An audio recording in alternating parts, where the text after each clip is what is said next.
ತಾಲೂಕಿನ ಜಿ ಬಸವನಹಳ್ಳಿ ಗ್ರಾಮದ ಎಲ್ಲೆಯನ್ನು ಗುರುತಿಸಿ ಶೀಘ್ರದಲ್ಲಿ ಸರ್ವೆ ಮಾಡಿಸಿ ಗ್ರಾಮ ಠಾಣವಾಗಿ ಪರಿವರ್ತಿಸಿಕೊಡಿ ಎಂದು ತಹಸೀಲ್ದಾರ್ ಅವರಿಗೆ ಶಾಸಕ ಕೆ ವೆಂಕಟೇಶ್ ಸೂಚನೆ ನೀಡಿದರು. ತಾಲೂಕಿನ ಜಿ ಬಸವನಹಳ್ಳಿ ಗ್ರಾಮದ ಸಿಸಿ ರಸ್ತೆ ಕಾಮಗಾರಿ ಭೂಮಿ ಪೂಜೆಯನ್ನು ನೆರವೇರಿಸಿ ಮಾತನಾಡಿದ ಅವರು, ಒತ್ತುವರಿಯಾಗಿರುವ ಊರತ್ತಿಕಟ್ಟೆ, ನಂಜಯ್ಯನಕಟ್ಟೆ ಸರ್ಕಾರಿ ಕೆರೆಗಳ ಗಡಿಯನ್ನು ಗುರುತಿಸಿ ಶೀಘ್ರದಲ್ಲಿ ತೆರವುಗೊಳಿಸಿ ಎಂದರು. ಅಲ್ಲದೆ ಸರ್ವೆ ನಂಬರ್ 24ರಲ್ಲಿರುವ 2.13 ಕುಂಟೆಯ ಊರತ್ತಿಕಟ್ಟೆಯನ್ನು ಗ್ರಾಮ ಠಾಣಕ್ಕೆ ಸೇರಿಸಿ ಈ ಜಾಗವನ್ನು ಸಾರ್ವಜನಿಕ ಸೇವಾ ಕಾರ್ಯಕ್ಕೆ ಉಪಯೋಗಿಸಲು ಅನುವು ಮಾಡಿಕೊಡುವಂತೆ ಪಿಡಿಒ ಯೋಗೀಶ್ ರವರಿಗೂ ಹಾಗೂ ತಹಸೀಲ್ದಾರ್ ಅವರ ಗಮನಕ್ಕೆ ತಂದರು.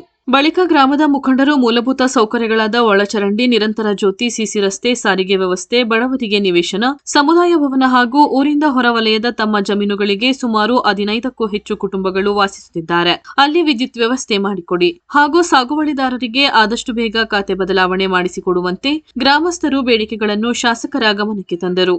ಈ ವೇಳೆ ಗ್ಯಾರಂಟಿ ಸಮಿತಿ ಅಧ್ಯಕ್ಷ ನಿತಿನ್ ವೆಂಕಟೇಶ್, ಮೈಮೂಲ್ ನಿರ್ದೇಶಕ ಪ್ರಕಾಶ್, ಡಿಸಿಸಿ ಬ್ಯಾಂಕ್ ನಿರ್ದೇಶಕ ಈಚೂರು ಲೋಕೇಶ್, ಕೆಪಿಸಿಸಿ ಸದಸ್ಯ ಅನಿಲ್ ಕುಮಾರ್, ಮಾಜಿ ಗ್ರಾಮ ಪಂಚಾಯಿತಿ ಸದಸ್ಯ ನವೋದಯ ನಾರಾಯಣ್, ಗ್ರಾಮದ ಯಜಮಾನ ನಾಗರಾಜು ಸೇರಿದಂತೆ ಮತ್ತಿತರರು ಉಪಸ್ಥಿತರಿದ್ದರು.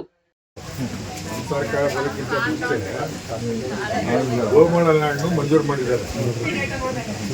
ಕಾನೂನು ಅಡ್ಡ ಗೋಮಾಳ ಲ್ಯಾಂಡ್ ಮಂಜೂರು ಕಮಿಟಿ ಮಾಡಿದ್ದಾರೆ. ನೀವು ನಾವು ಬಂದ್ಮೇಲೆ ಯಾವುದು ಮಾಡ್ತಾ ಇರೋದು ಹಿಂದೆ ಇದ್ದವ್ರು ಮಾಡಿದ್ದಾರೆ.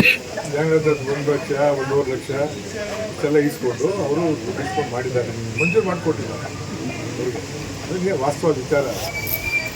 ಅದು ಖಾತೆನೂ ಪೂರ್ತಿಲ್ಲ ಸರ್. ಮಂಜೂರು ರಸ್ತೆ ಬೇಕಾಗಿ ಮಾಡ್ಕೊಳ್ಳೋಕ್ಕೆ ಅವಕಾಶ ಮಾಡ್ಕೊಂಡಿದ್ದೇವೆ. 20 ಲಕ್ಷ ಹಣ ಕೊಟ್ಟಿದ್ದಾರೆ. ಅದರಲ್ಲಿ ನೀವು ಗ್ರಾಮದೊಳಗೆ ಎಲ್ಲೆಲ್ಲಿ ಬೇಕೋ ಅದು ಮಾಡ್ಕೊಳ್ಳಿ. ಊಟ ಹೇಳಿದ್ರೆ ಅದನ್ನು ಮಾಡ್ಕೊಳ್ಳೋಣ. ಊಟ ಅದನ್ನು ಮಾಡ್ಕೊಳ್ಳೋಣ. ನಮ್ಮ ಈ ಕಾಲೋನಿಯವ್ರು ಏನು ಕೇಳ್ತಾರೆ ಅದನ್ನು ಮಾಡ್ಕೊಳ್ಳೋಣ. ಅದಕ್ಕೆ ಇಂಡಿಯನ್ಗೆ ಹೇಳ್ತೀನಿ, ಅದಕ್ಕೆ ರಸ್ತೆ ತಗೊಂಡ್ಬಂದು ಅದನ್ನು ಸೇರಿಸಿ ಅದನ್ನು ಮಾಡ್ಕೊಳ್ಳೋಣ. ಮತ್ತು ಈ ರಸ್ತೆ ಈಗ 100 ಕೋಟಿ ರಸ್ತೆ ರೀಸರ್ಚ್ ಮಾಡಿ ಅದನ್ನು ಮಾಡಿದ್ವಿ.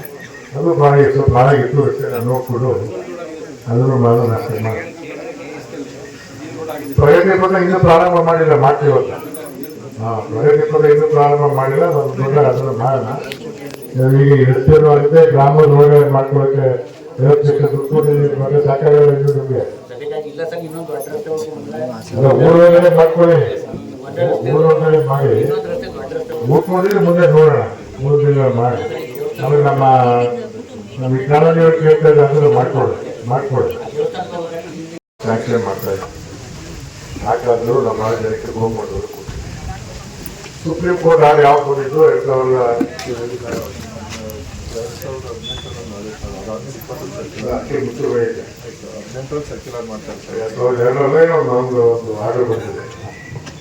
ಅದ್ರ ಪ್ರಕಾರ ಈ ಸುಪ್ರೀಂ ಕೋರ್ಟ್ ಏನು ಹೇಳಿದೆ ಅಂದರೆ ಈ ಗೋಮಾಳನ್ನು ಉಳುಮೆ ಮಾಡುವುದು ಕೊಡಬಹುದು, ದನಗಳಿಗಾಗಿ ರಕ್ಷಣೆ ಮಾಡಬೇಕು ಅಂತ ಸುಪ್ರೀಂ ಕೋರ್ಟ್ ಆರ್ಡರ್ ಮಾಡಿದೆ.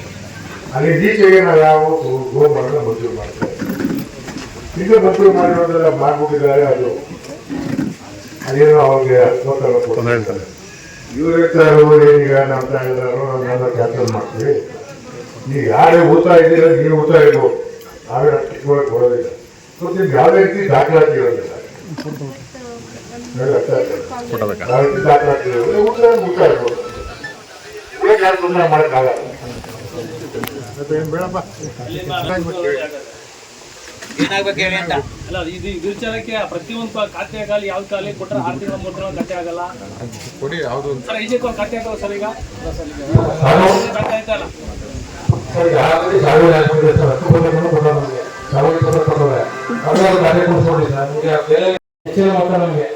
ಒಳಚರಂಡಿ ವ್ಯವಸ್ಥೆಗಳಾಗಿಲ್ಲ. ಮತ್ತೆ ತುಂಬಾ ಕಡುಬುಗಳಿದ್ದಾರೆ, ಅವರಿಗೆ ವಸತಿ ವ್ಯವಸ್ಥೆ ಕೂಡ ಆಗಿಲ್ಲ. ದಯವಿಟ್ಟು ಆ 2 ಕೆಲಸಗಳನ್ನ ನಮಗೆ ಮಾಡಿಕೊಡ್ಬೇಕು. ಮತ್ತೆ ನಿರಂತರ ಕೆಲವೊಂದು 10-15 ಜನ ಫ್ಯಾಮಿಲಿಗಳು ವಸತಿ ವ್ಯವಸ್ಥೆಯನ್ನು ಕೂಡ ಮಾಡಿಕೊಡ್ಬೇಕು. ಮುಖ್ಯವಾಗಿ ನಮಗೆ ಒಳಚರಂಡಿ ವ್ಯವಸ್ಥೆ ಆಗಬೇಕು ಸರ್. ಎಲ್ಲ ಕಡೆ ರೋಡ್ ಆಗ್ತಾ ಇದೆ, ಬಟ್ ಒಳಚರಂಡಿ ಕೆಲಸ ಆಗಿಲ್ಲ. ಹಾಗಾಗಿ ಆ ಕೆಲಸವನ್ನ ನಮಗೆ ತುರ್ತಾಗಿ ಮಾಡಿಕೊಡ್ಬೇಕು ಅಂತ ಹೇಳಿ ಮಾನ್ಯ ಶಾಸಕರಿಗೆ ಕೇಳ್ಕೊಳ್ತೇನೆ. ಮತ್ತೆ ನಮ್ಮಲ್ಲಿ ಕೆರೆ ಒತ್ತುವರಿ ಆಗಿದೆ ಸರ್. ಈಗ ಊರತ್ತಿಕಟ್ಟೆ ಅಂತ ಹೇಳಿ 2 ಕುಂಟೆ ಸರ್ಕಾರಿ ಕೆರೆ ಇದೆ ಸರ್. ಅದು ಒತ್ತುವರಿ ಮಾಡಿದ್ದನ್ನ ತೆರವುಗೊಳಿಸಿ ಪಂಚಾಯತ್ ಹ್ಯಾಂಡ್ ಓವರ್ ಕೊಟ್ಟಿದ್ರು. ಅದು ಮತ್ತೆ ಅದನ್ನ ತೆರವುಗೊಳಿಸಿಲ್ಲ, ಒತ್ತುವರಿ ಮಾಡ್ಕೊಂಡಿದ್ದಾರೆ. ಅದನ್ನ ನಮಗೆ ತೆರವುಗೊಳಿಸ್ಕೊಟ್ರೆ ಹಾಗಾಗಿ ನಾವು ಸೌದೆಯನ್ನು ಮಾಡ್ಕೊಳ್ಳೋ ಮುಖಾಂತರ ಸಣ್ಣ ಪುಟ್ಟ ಕಾರ್ಯಕ್ರಮಗಳನ್ನ ಮಾಡ್ಕೊಳ್ಳಿಕ್ಕೆ ಅನುಕೂಲ ಆಗ್ತದೆ. ಈ ಎರಡು ಕೆಲಸಗಳನ್ನ ನಾವು ಮಾಡ್ಕೊಡ್ಬೇಕು ಅಂತೇಳಿ ಮಾನ್ಯ ಶಾಸಕರಲ್ಲಿ ಈ ಒಂದು ಸಂದರ್ಭದಲ್ಲಿ ಮನವಿ ಮಾಡಿಕೊಡ್ತೇನೆ.